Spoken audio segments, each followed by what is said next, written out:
Le gaz de schiste, on pense que tout a commencé en 2010. C'est pas tout à fait vrai. Déjà, en 1989, on avait un projet qui s'appelait le projet Villeroy, qui était justement qui disait, ben là, comme à la verticale, on ne peut pas vraiment avoir des débits commercialement intéressants pour le gaz, on va aller à l'horizontale. Comme ça, en allant à l'horizontale, on va aller chercher toutes les petites fractures. Et puis là, on va avoir un débit intéressant, on va avoir du gaz. Peut-être qu'un débit qui n'était pas commercial, il peut le devenir en allant à l'horizontale. Donc, c'était l'idée dans les années 90. En 2000, il y a une compagnie Kester, qui est une compagnie norvégienne en fait, qui est venue s'installer ici. Ils étaient déjà au courant déjà de plein de choses. Ils se sont dit, oui, on va fracturer en plus. Donc, en 2006, les premiers forages ont eu lieu à Gentilly, et avec en cours du côté de Sainte-Gertrude. Donc, en 2009, toutes les compagnies se sont regroupées pour former la PGQ. Mais c'est juste pour vous dire que entre 1989 et 2010, quand tout le monde a entendu parler de gaz de schiste, il se passait des choses sur le terrain.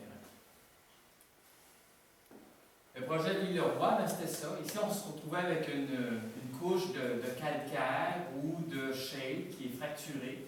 Et puis le but était d'intercepter toutes ces fractures-là pour aller recueillir le gaz. Ça, c'est le puits qui a été foré à Villeroy en 1992. On voit que ça s'incline pour aller à l'horizontale. Donc, c'est pour ça que je vous dis que la longueur du puits ne donne pas une idée nécessairement de la profondeur du puits. C'est vraiment 100 mètres le puits? Dans ce cas-ci, ici, on était à plus d'1 kilomètre. La profondeur, c'était peut-être plus d'1 kilomètre également. Okay. Oui, c'est à peu près 1900. Je pense que c'est 1900. Oui, 1900 mètres. Sauf que, en 2013, je ne sais pas si vous avez écouté l'émission au Cochestoney, il y avait une première étude par des hydrogéologues, des universitaires du Québec, qui sont mis à réfléchir, parce que le gaz de schiste, tout le monde en parlait, mais bon, qu'est-ce qu'on fait avec ça?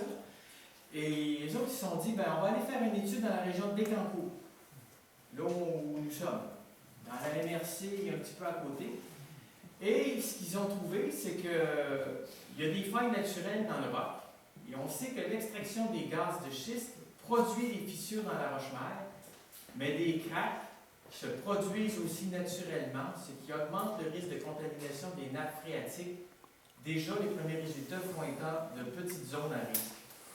Bon, ils ont essayé de tracer parce que, comme je vous dis, le sol est déjà fracturé et les compagnies, depuis déjà longtemps, recherchent les zones où il y a plein de fractures. Parce que quand ils fracturent pour de vrai avec leurs camions et tout le reste, comme je vais vous montrer bientôt, eh bien, ils ont moins d'énergie à dépenser si le sol est déjà un peu fragile, si je peux vous l'expliquer comme ça. Donc, c'est pour ça que les hydrogéologues étaient venus à Bécancour, parce que c'est une région qui est reconnue pour avoir un sol qui est fortement fracturé.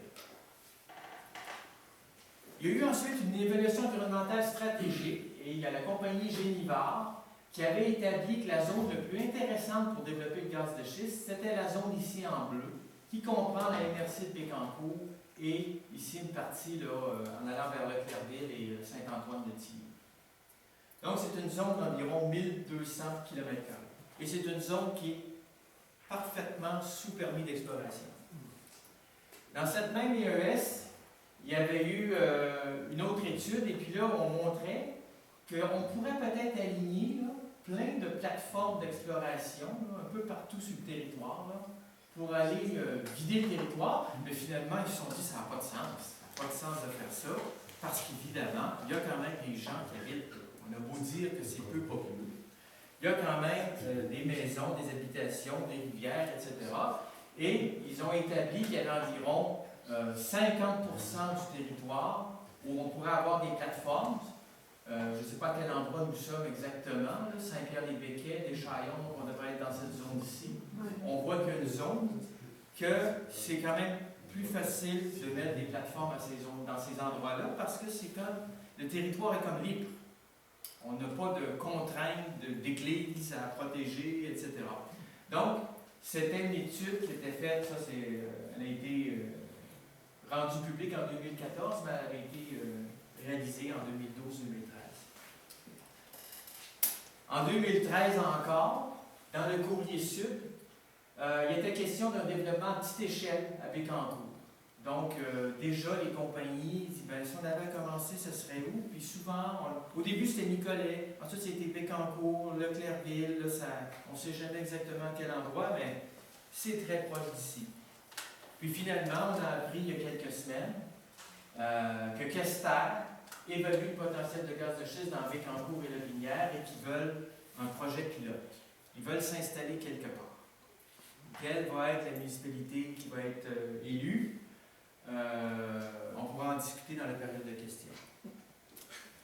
Donc, comme je vous ai indiqué, ce sont des puits verticaux, ensuite horizontaux, mais il peut en avoir plusieurs sur une même plateforme. Comme ici, on en a 4 d'un côté, 4 de l'autre, 4 qui vont dans une direction, admettons sud, et 4 qui vont dans la direction nord. Et tout ça, ça va sur des distances, ça peut s'étaler sur 1 à 2 km, ça c'est ce qui était reconnu il y a quelques années. Maintenant, c'est plutôt entre 2 et 4 km. Donc, il faut bien comprendre que sur toute la largeur, ici c'est indiqué entre 1 et 2 km, eh bien, il faut imaginer ici 2 km, 4 km, 4 km de l'autre côté, 2 km encore. Donc, ça fait des superficies qui sont de l'ordre de 10 km², en ayant une petite surface ici là, où les opérations se font. Une surface de 1 hectare ou 2. Je vais vous présenter des photos. Donc, c'est le principe encore d'essayer de drainer le sous-sol à partir d'une plateforme qui est ici au centre. Et une fois que c'est fracturé, eh bien, on voit que c'est toute la couche de roche ici, qui est un petit peu en gris foncé, là, qui est fracturée à partir de plateformes qu'on retrouve ici, là, au-dessus en surface. Mais mieux que ça, il est possible aussi, à partir d'une même plateforme, d'aller à différentes profondeurs pour aller chercher du gaz, du pétrole dans différentes roches, ou si la roche est trop épaisse, d'aller vraiment la vider comme il faut. Et quand on fait une représentation en 3D, ben, ça ressemble à ça. On retrouve avec des plateformes, avec des zones qui sont fracturées, qui sont reliées par des gazoducs ou des oléoducs selon si c'est du gaz ou du pétrole de schiste. Donc, une autre photo qui démontre encore le même alignement. Et ce que ça donne à la toute fin, bien, on voit que des endroits où on a des plateformes de forage, et puis des endroits où on voit que c'est déboisé, c'est parce que c'est des gazoducs qui passent un peu partout. Ça, c'était une photo en Pennsylvanie. Et en surface, il faut aussi imaginer qu'on a plein de choses. On a des déshydratateurs, etc. On a du traitement. On a des stations de compression. Et évidemment, à un moment donné, on a des postes de distribution. Donc, il ne faut pas croire qu'on a juste un puits qu'éventuellement on va retrouver sous terre. Là. Il y a plein de choses aussi, il y a des opérations qui se passent en surface et qui sont là à demeure tant qu'il y a une production de gaz ou de pétrole. Dans le Dakota du Nord, aux États-Unis, c'est vraiment un exemple que j'ai fait vraiment au hasard. Là. J'étais avec Google Earth, maintenant avec Internet c'est facile, on va n'importe où puis on se promène. Là, je me suis promené au Dakota du Nord, j'ai dit, bon, ben, allons voir ce qu'il y a là. J'ai choisi un peu au hasard. Ça, c'est une photo de 2009. Donc, on ne voit rien de spécial. On voit qu'ici, une petite localité, là, une trentaine de maisons, c'est à peu près tout ce qu'on voit. Et là, en 2016, on voit qu'il y a des plateformes de forage. Et il y en a plusieurs. Et sur un site que je vous laisse ici, on voit qu'il y a des branches horizontales qui s'en vont. Il y en a qui vont dans d'autres directions. On le voit qu'il y en a plusieurs.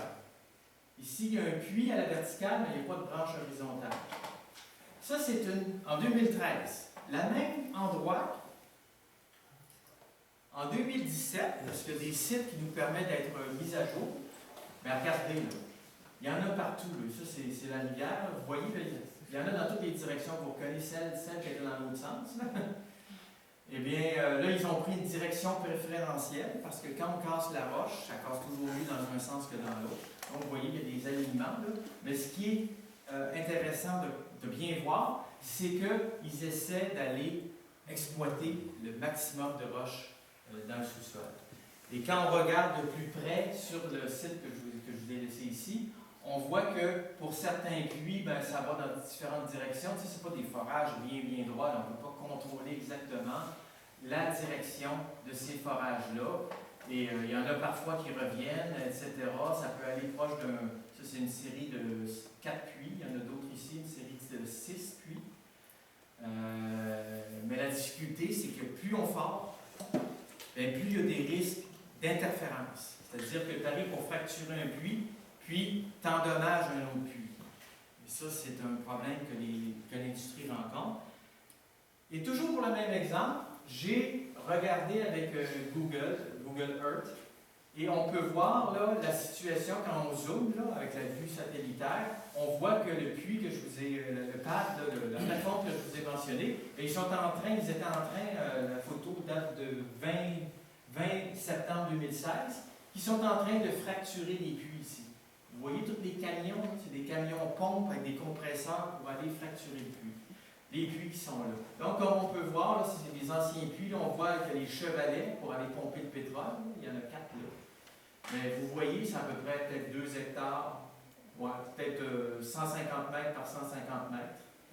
Donc, c'est juste pour vous dire que si vous allez juste par curiosité, vous vous promenez, là, vous regardez par satellite, tout à coup, vous allez voir des petits carrés, là, vous rapprochez, vous allez trouver ça.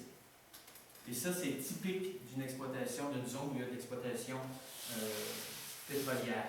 Ici, c'est un exemple en Pennsylvanie. Est-ce que c'est en Pennsylvanie, ça? Louisiane. En Louisiane. Il y a eu des études de. Ça a commencé peut-être en 2010, qu'il y a eu des accidents, des incidents. Puis là, ils ont fait. Il fallait savoir pourquoi les vaches étaient mortes. Les vaches qui étaient dans le champ à côté de la plateforme de forage. Ce qui était arrivé à l'époque, c'est qu'il y avait un réservoir et le réservoir avait été mal fermé. Donc, il y a une erreur humaine encore là.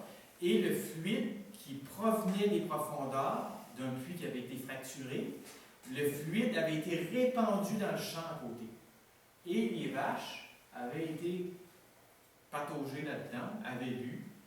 Et puis, il y en a eu 19 qui sont mortes, moins d'1 heure après avoir bu ces fluides-là. Donc, quand je vous dis que c'est toxique, là on en a eu une preuve indirecte peut-être, mais en tout cas, regardez, et c'est à partir de là qu'ils sont mis à regarder pourquoi les produits chimiques qui étaient utilisés dans ces additifs-là. Oui.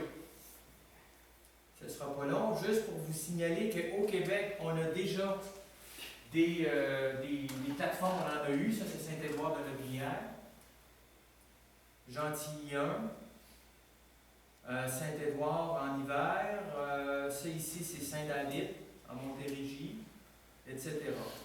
Maintenant pour la loi 106, juste vous signaler parce que j'ai peu de temps, je vais aller au plus important.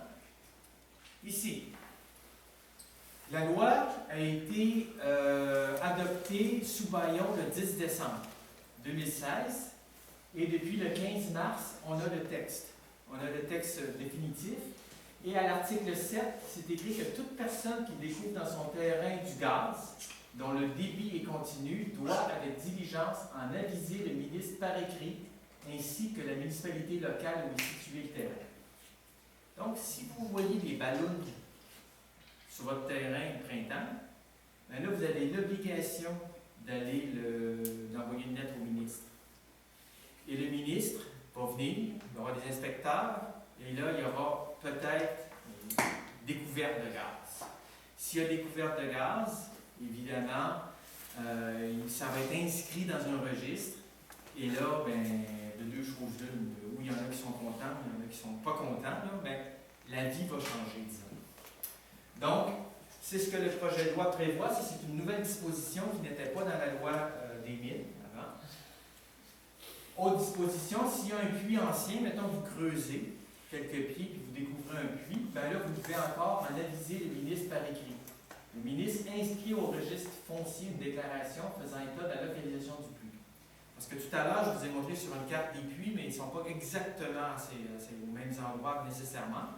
Donc, si vous en trouvez un sur votre terrain, bien là, ça va être encore inscrit dans un registre, et encore là, vous risquez d'avoir en sorte que quand vous allez vendre, ça va être un peu plus difficile, parce que les notaires auront l'obligation de faire une recherche dans ce registre-là. Donc, je vais aller un peu plus vite. Article 23, la licence d'exploration donne à son titulaire le droit d'extraire des hydrocarbures, etc. Le gouvernement détermine par règlement, je l'ai mis en rouge parce que les règlements, on ne les connaît pas encore. Article 24, la durée d'une licence est de 5 ans, renouvelable.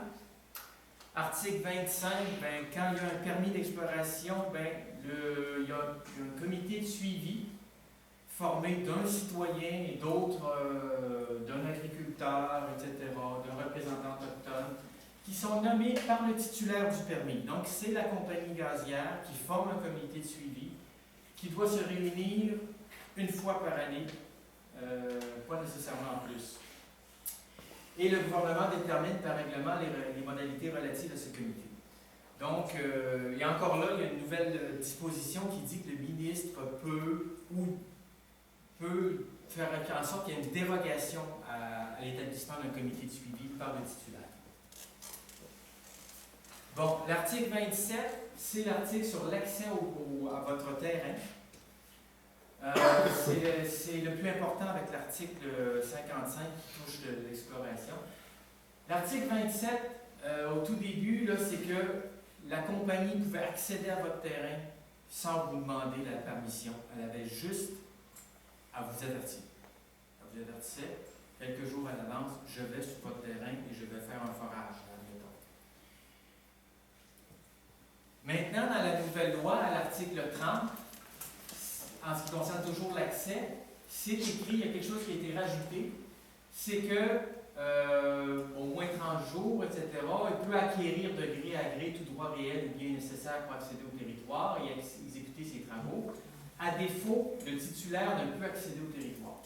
Donc là, on est revenu comme à l'ancienne loi sur les mines, ou comme lorsqu'on faisait l'opération « Vous n'entrerez pas chez nous », c'est que le propriétaire, il peut dire non, vous n'accéderez pas à mon terrain.